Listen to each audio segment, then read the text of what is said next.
The thing about Ruth Adeyemi's mother was that she had never once, in 71 years, said something she did not mean, which made her one of the most useful and occasionally most inconvenient people Ruth had ever known.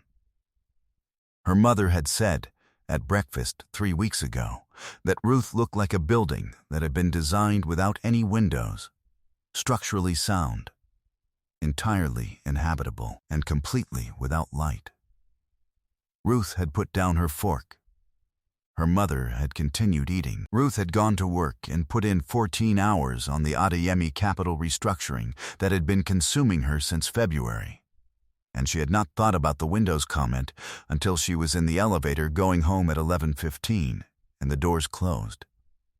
And she saw herself in the steel reflection and understood. With the particular clarity of someone who has been avoiding a mirror, that her mother was not wrong. Ruth Adeyemi ran a private equity firm with $4 billion under management. She was 41 years old. She had built the firm from a 2-person office on the 15th floor of a building her mother had always called too tall to be friendly, and she had built it the way she built everything, with complete attention, sustained over a period that had cost her things she had not fully priced at the time of spending them. She was not unhappy. She was not unwell. She was the woman in the steel elevator doors who had not noticed she was also a building without windows, and this was a different condition from both of those. Her mother had given her the address on a Tuesday. She had not explained the address. She had written it on the back of a grocery receipt and put it on the kitchen counter and said only that the man at that address was a person Ruth should know, and that she should go before she talked herself out of it, and that she should not wear the gray suit because the gray suit was how Ruth told the world she was not available for any of its surprises. Ruth wore the gray suit. The address was in Elmwood, which was the kind of neighborhood that had been built in an era when the assumption was that people intended to stay. Wide front porches. Old trees whose roots had lifted the sidewalk in places. Houses that had been modified over decades by successive owners, each of whom had left a visible layer of intention. The house at the specific address was a craftsman with a porch that had been recently rebuilt, the wood still pale where it had been sanded and sealed, the joints tight in the way that joints are tight when the person who cut them understood that a joint is a decision about the future. The truck in the driveway was large and work-worn, and had a child's handprint in faded paint on the passenger door that had been there long enough to become part of the door's character rather than a mark on it. She knocked. The man who opened the door was not what she had assembled from the address and the truck and her mother's complete refusal to elaborate. He was tall, lean in the way of someone who was active rather than deliberate about it, with eyes that looked at her with no particular agenda and no particular distance. He was wearing a canvas apron over a worn t-shirt, and he had wood shavings in his hair, 2 of them, which he was unaware of. His hands were calloused and clean. He looked at her. He looked at the gray suit. He looked back at her face.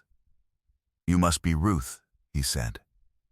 He said it with the equanimity of a man who has been told something is coming and has simply waited for it to arrive.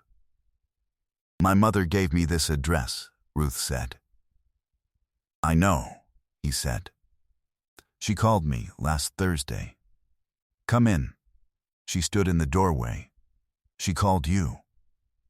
"She called me," he said. "She said her daughter was coming, and that she might be wearing something that communicated she wasn't interested in being here." He looked at the gray suit again. She was accurate. He held the door. Ruth went in. His name was Daniel Osai, and the house was his father's house, left to him 4 years ago when his father died, and he had spent 2 of those 4 years quietly returning it to what it had been before age and illness had let things go.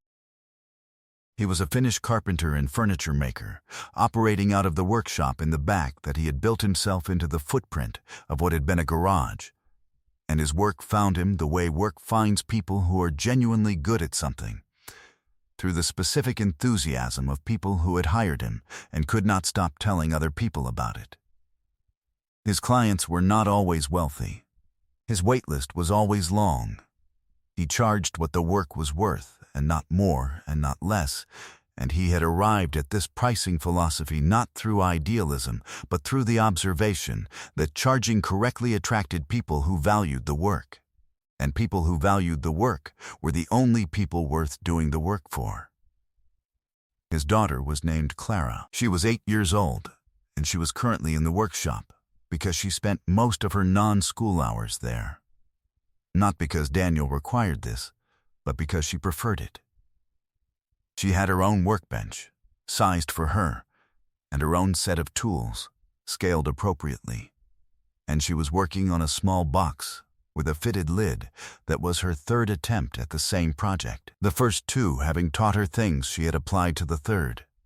She had told Daniel after the second attempt that she understood now why he said the failed version was more useful than the successful one, and he had said good, and she had gone back to work. Clara's mother had died when Clara was 3. Her name had been Abina, and she had been a midwife, and Daniel had loved her with the particular completeness of someone who does not experience love as a category separate from the rest of their life, but as a fundamental property of it, the way wood has grain. When she died, he had been quiet for a long time. Not absent, present with Clara, present in the workshop, present enough, but quiet in the way that a room is quiet after the specific sound that defined it is stopped, and you don't notice what the sound was until the silence shows you its shape. He had not thought about this changing. He had not thought about it not changing either. He was raising Clara and building furniture and returning the house to itself, and this was sufficient. And he did not ask it to be more than sufficient, because asking things to be more than they are is how you stop being able to see what they actually are. His mother and Ruth's mother had been in the same church choir for 30 years, which was information neither Ruth nor Daniel had possessed before that morning, which was characteristic of both of their mothers, who shared a philosophy of deploying information at the moment it was most useful rather than the moment it was most comfortable.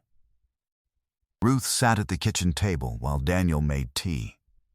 She looked at the kitchen, which had been renovated with the same attention the porch had received. The joinery in the cabinet doors, the way the countertop had been fitted around the corner without a seam, the small details that were invisible unless you were looking for them and quietly apparent once you were. She was not a person who noticed woodwork. She was noticing woodwork. She said you needed a wife, Ruth said. He set a cup in front of her. He sat down across from her with his own. She said you needed something, he said. She used the word wife because your mother is a person who uses the word that means the thing rather than a word that approaches it cautiously. Ruth looked at her tea. And you agreed to this. I agreed to meet you, he said. Those are different things, are they? You drove across the city in a suit that announces you're not available to be surprised, he said. Which means some part of you was interested enough to come. Those are also different things. She looked at him. He looked back at her with the same quality of attention he gave the cup and the counter and the cabinet joints, complete, unhurried, without agenda. What did my mother tell you about me? She said. That you built something real, and that it cost you things you didn't notice you were spending, he said. That you were the most capable person she knew, and that capability had become the way you ended conversations before they became something else. He paused. She said you laughed like your father, which she said as though it was the highest possible endorsement, and then changed the subject. Ruth was quiet. She had not heard anyone say she laughed like her father in 4 years. Her father had been dead for 4 years. Daniel did not fill the silence. He drank his tea. He was entirely comfortable in the silence, which was unusual, which Ruth noted. Clara came in from the workshop at noon with sawdust on her forearms and the expression of someone who has solved a problem that has been resistant to solution. She looked at Ruth without hesitation, the way children look at things when they have not yet learned that looking directly is considered impolite. "You're the lady Mom called about," Clara said. "Your grandmother," Daniel said. "Not Mom." "Grandma Odwo," Clara said, revising without embarrassment. She looked at Ruth's suit. "You look like you're going somewhere else." "I'm here," Ruth said. "You look like you might leave, though," Clara said, not unkindly, as a structural observation. One sentence of silence while Ruth absorbed this. "I'm not leaving," Ruth said. Clara considered her for a moment longer. "Dad made soup," she said. "There's extra." She went to the sink and washed her hands with the efficiency of someone who has been told about this step enough times that it has become automatic. "The box lid is fitting now," she told Daniel. "All 4 corners." "All 4, he said. "It took me 3 tries, she said, "but the 3rd one is right." "That's usually how it goes," he said. She dried her hands and looked at Ruth again. "Do you make things?" she said. Ruth thought about this with more seriousness than the question probably required. "I build companies," she said. Clara turned this over. "Do they fit together at the corners?" she said. Ruth looked at Daniel. He was looking at his soup bowl. The corners of his mouth had moved very slightly. "Sometimes," Ruth said. "I'm working on that." Clara nodded, satisfied. She sat down and reached for the bread. The man who arrived at the Adeyemi Capital offices the following week was named Victor Gross, and he had been managing a fund-of-funds structure that held a significant position in 2 of Ruth's portfolio companies. He had been applying pressure through her board liaison for 3 months on a restructuring proposal that would, if adopted, effectively transfer pricing control of those 2 companies to an entity he controlled through a series of intermediate holdings so complex that her legal team had spent 11 days mapping them. The complexity was the point. Victor Gross had been doing business through structures that were difficult to follow for long enough that the difficulty had become a kind of camouflage. He sat in Ruth's conference room with the ease of a man who had sat in conference rooms like this one on the stronger side of the table too many times to find them threatening. He touched the edge of the table when he sat down, a proprietary assessment of the surface, and arranged his materials with the deliberate precision of someone who uses the arrangement of objects to establish the arrangement of the room. Daniel was not supposed to be in the office.